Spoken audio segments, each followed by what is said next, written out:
Lana विण्याचा आणा फक्त विण्याचा. अरे रूप पाहता लोचने रूप पाहता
राघवं रामचन्द्रं च रावणारिरमापतिं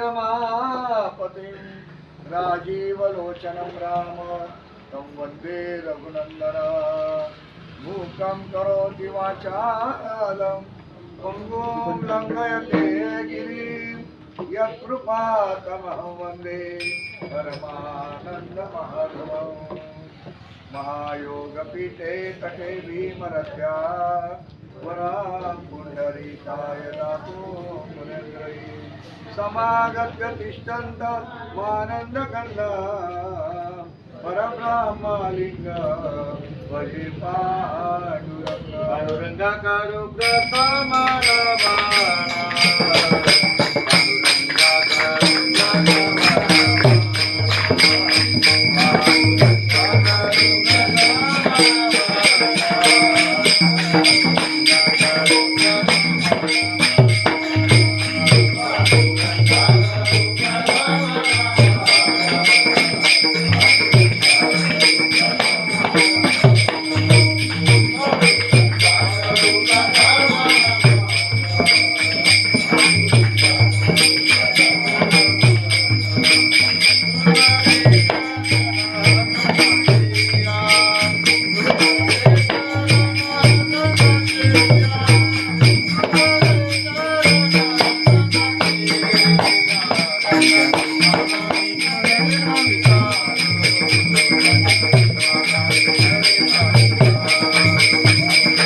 करो प्रथम नमन दुसरे चरण संतांच्या त्यांच्या कृपादाने कथेचा विस्तारो बाबाजी सद्गुरुदासनिका नमो ज्ञानेश्वरा निवृत्ती उदारा सोपान देवा नमो त्रिभुवन पावनी आद्यत्रय जननी देवाची हेची दान देगा देवा तुझा विसर न व्हावा गुण गायन आवडी हेची माझी सर्व जोडी न लगे मुक्ती धन संपदा संग देई सदा गुण गायन आवडी हेची माझी सर्व लोडी. तुका म्हणे गर्भवासी, तुका म्हणे गर्भवासी, तुके घालावे अमासी, गुण गायीन आवडी, हेची माझी सर्व लोडी. विठ्ठला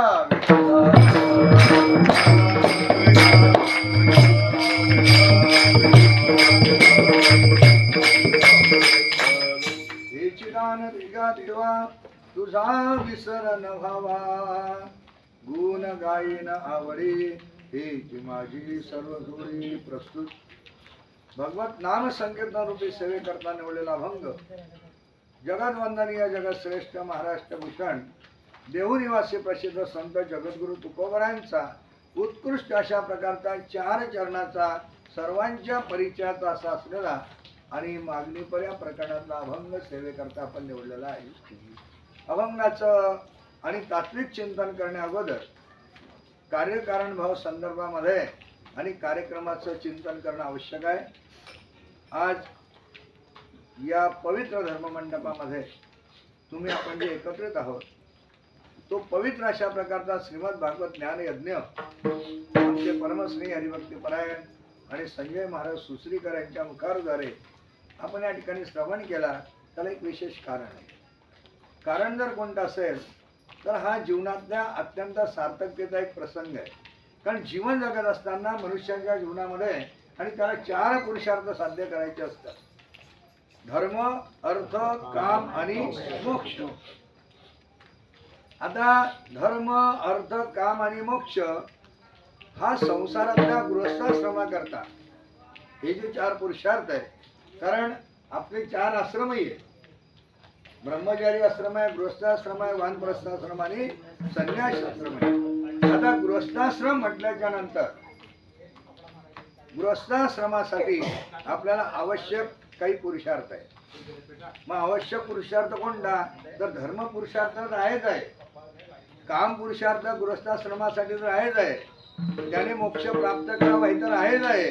पण संसार सफल करण्याकरता आणि सर्वात महत्वाचा पुरुषार्थ त्यालाही साध्य करायचा आहे आणि त्याचं नाव आहे अर्थ, म्हणजे पैसा. कारण आपल्याला संसारासाठी पैशाची गरज आहे. मग आता ते धन आपल्याला मिळवायचं आहे, ते कसं मिळवायचं? त्याचे 2 मार्ग आहेत. चांगल्या मार्गाने मिळवायचं आणि वाईट मार्गाने मिळवायचं. वाईट मार्गाने जर मिळवलं तर बंगला लवकर बांधला जातो आणि चांगल्या मार्गाने जर मिळवलं तर बंगला उशिरा बांधला जातो आणि छोटा बांधला जातो. पण सांगतो तुम्हाला, तो उशिराचा आणि छोट्याचा तो तुमच्या जीवनात आनंद देतो. लक्षात घ्या. आणि म्हणून आमच्या साधू संतांनी काय सांगितलं की जोडून या धन उत्तम व्यवहारे, उदास विचारे लेच करी, उत्तमची गती तो एक पावेला, उत्तम भोगेला जीवखानी. हा शास्त्राचा एक सिद्धांत आहे. आणि या न्यायाला अनुसरून आपल्या गृहस्थाश्रमाकरता असणारा जो अर्थ पुरुषार्थ प्राप्त करण्याकरता कोणत्या प्रकारचं कर्म आणि जीवाच्या वाट्याला येतं. अशा प्रकारे आज ज्यांच्या सेवानिवृत्तीच्या निमित्तानं आपण या ठिकाणी एकत्रित आहोत ते आपले परमश्री परमप्रेमी आणि राजेंद्र मुरलीधर भंगाळे. आणि वयाच्या 60व्या वर्षी आणि शासनाच्या नियमानुसार, कारण माणसाला रिटायर व्हावा सगळे वाटत नाही. वयाचे 60 वर्ष पूर्ण झाले त्यानिमित्त. मग मी काय म्हटलं, रिटायरमेंट आपलं मी काय म्हटलं, शासनाच्या नियमानुसार. मग बरोबर आहे ना, शासनाचा नियम आहे ना.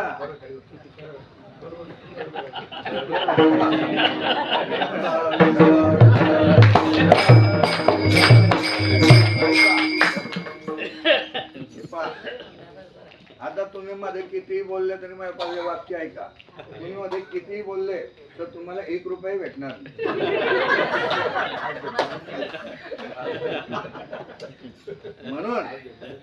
म्हणून तुम्ही मध्ये बोलू नका, कारण ते चित्रीकरण होत आहे आणि माझं चित्रीकरण दूर मी महाराष्ट्रात पाठवतो. हा, बरं तुम्हाला काही 2 रुपये भेटणार नाही तर तुम्ही बोलू नका, कारण मला बोलू द्या. विनोद सोडा. कारण नियमावली बरोबर सांगतोय मी, कारण शासनाच्या नियमाप्रमाणे येते. कारण शासनाचा नियम आहे म्हणून तुम्हाला रिटायर व्हावं लागणार आहे. आपल्या मनात आहे का रिटायर व्हायचं? शासनानं जर हे बंधन ठेवलं नसतं, कारण रिटायरमेंट मध्ये आनंद का दुःख असं जर म्हटलं तर काही माणसांना महाराज आनंद आहे, आम्ही सेवानिवृत्त झालो, आता हे आनंद जरूर आहे, पण अर्धा पगार कमी होऊन जातो याचं दुःख आहे की नाही माणसाच्या जीवनामध्ये. हा आनंदाचा क्षण आहे, लक्षात घ्या. मग कशा करता आनंद आपण उपभोगायचा? त्याचं उत्तर आहे, ज्या भगवंताच्या कृपेनं आमच्या 60 वर्षाची सेवा ही निर्विघ्नपणे पार पडली, हा आनंद आहे. कारण आपल्याला काय भरोसा आपल्या देहाचा, आणि काय भरोसा आपलं कर्म चांगल्या पद्धतीने होईल याचा. म्हणून कुठल्याही प्रकारचं दुःख न येताना, कुठल्याही प्रकारचा अडथळा प्राप्त न होताना आमची जी सर्व्हिस आहे, आमचं जे कर्म आहे ते कर्म भगवंताच्या कृपेनं याचा सांग पार पडलं, त्याचा एक आनंद आहे. आणि ज्या भगवंताच्या कृपेनं पार पडलं म्हणून त्याचं चिंतन केलं पाहिजे, म्हणून हा ज्ञान येत नाही, त्याचा अर्थ आहे खरा. आणि म्हणून या परिवारानं त्यांच्या सेवानिवृत्तीच्या निमित्तानं आणि या ठिकाणी ज्ञान यज्ञाचं आयोजन केलं. 7 दिवसापर्यंत यज्ञ सफल झाला. आमचे संपूर्ण कलाकार मंडळी अत्यंत आनंद दिला त्यांनी, आणि 7-8 दिवसापर्यंत तुम्ही आपण भाविक भक्ती या ठिकाणी एकत्र आलेत. आणि आजच्या दिवशी दिंडी सोहळा आपला पार पडला, आणि अशा दिंडी सोहळ्यामध्ये आणि पर्जन्य राजाने जोरदार हजेरी लावली. व्यवहारात दुःख आहे, व्यवहारामध्ये दुःख आहे, पण पारमार्थिक तत्वामध्ये हा दिव्य आनंद आहे. कारण परमार्थ शास्त्र असं सांगतं, आणि अध्यात्म शास्त्रामध्ये त्याचं उत्तर असं आहे, अन्नात भवती, आपलं यज्ञात भवती पर्जन्य, पर्जन्यात अन्न संभवः, अन्नात भवती भूतानी, यज्ञ कर्म समुद्भवः. आपला यज्ञ सफल झाला त्याचंही पावती आहे. आता आपलं थोडस आपल्या उत्सवात विरजण पडलं, आपल्या तयाऱ्या वाया गेल्या,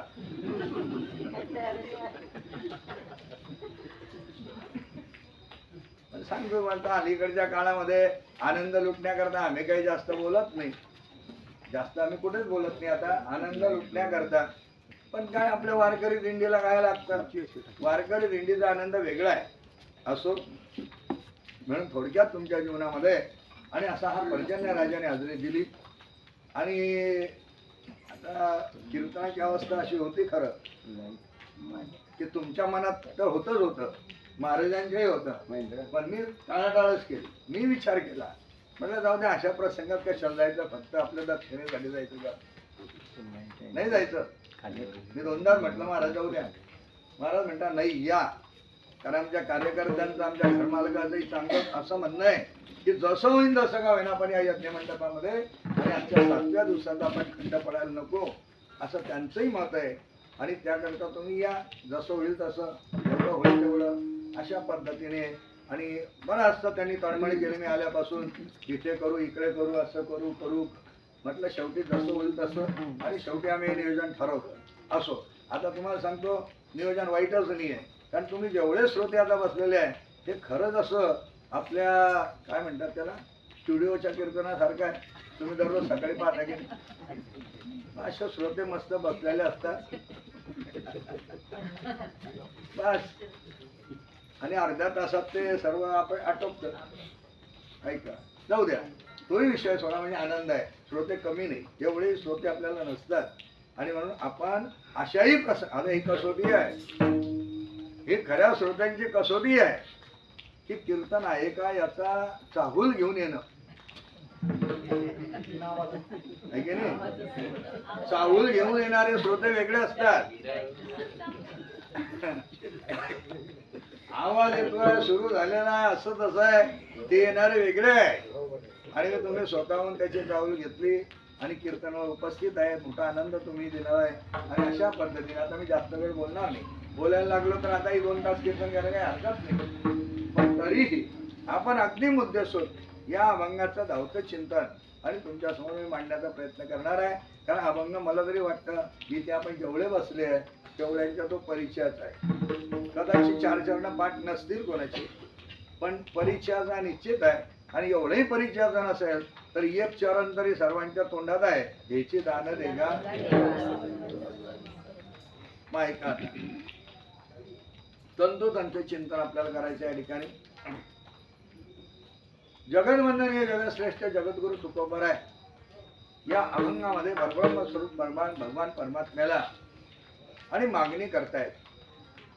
आता प्रश्न या ठिकाणी असा आहे, कोणी मागावं, कुणाला मागावं आणि काय मागावं? चांगला प्रश्न आहे का? कुणी मागावं, कुणाला मागावं आणि काय मागावं? त्याचं उत्तर असं आहे, काय सांगा मला? तीन प्रश्न आहेत त्यात, कुणी, कुणाला, काय. हा, काय उत्तर आहे याचं? याचं उत्तर असं आहे, कुणी मागू नये, कुणालाही मागू नये आणि काहीच मागू नये. म्हणजे हे काय सांगितलं, याचं उत्तर आहे अजून पुढे.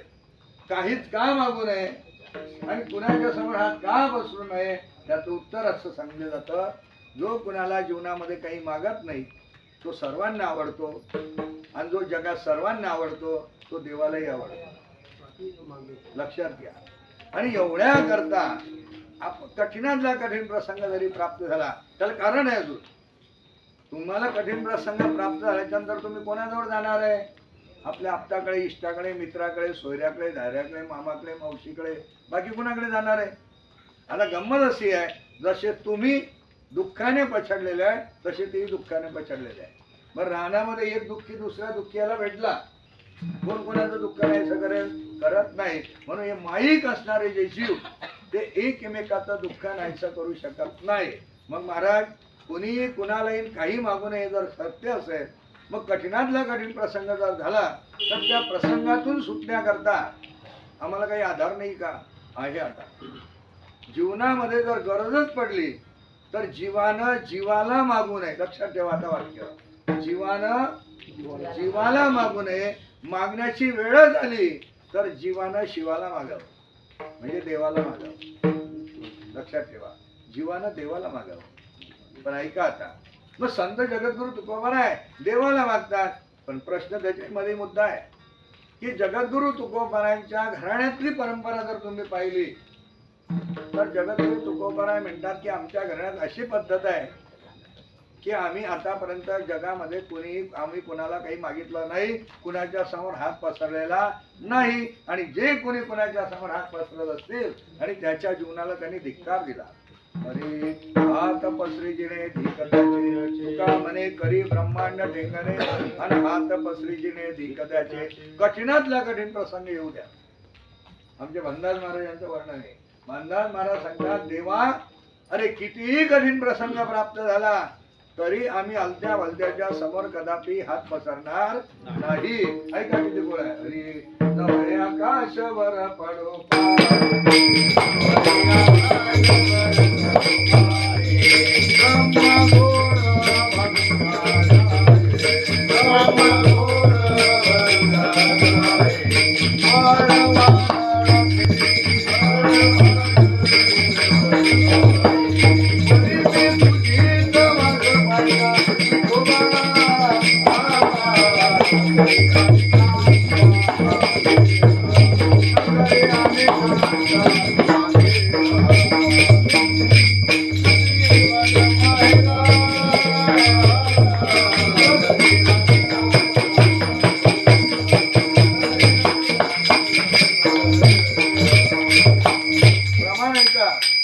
आकाशवर बळोप आहे, ब्रह्मगोळ भंगा जाये, वड वानड त्रिभुवन खाये. हे प्रमाण असे आहे की जीवनामध्ये अत्यंतिक किती दुःख येऊ द्या, ध्यान करू काय का चांगलं, तरी म्हणूनच महाराज म्हणतात, देवा कितीही दुःख माझ्या जीवनामध्ये आलं तरी मी अलत्या भलत्याच्या तोंडाकडे पाहणार नाही, त्याला कधी मागणार नाही. परी मी तुझीच वास पाहेगा विठोबा. देवा मी दुसऱ्याकडे आशेनं पाहणारच नाही, मी फक्त तुझ्याकडे पाहिजे. कारण या जगामध्ये खरा उदार आणि समर्थ असा देणारा जर कोणी असेल तर तूच आहे. उदार तू हरी, ऐशी कीर्ती चराचरी, आणि गर्जता ते थोरी, अनंत हे पवाळे. कारण भगवान परमात्म्यासारखा उदार आणि या जगामध्ये कोणी नाही असं सिद्धता असल्याच्यामुळे आम्ही दुसऱ्याच्या समोर हात पसरणार नाही. आता हे सिद्ध झालं. पण जगद्गुरु तुकाराम महाराज म्हणतात, जरी तू उदार असला, जरी तू देणारा असला तरी आमच्या घराण्यातली परंपरा आहे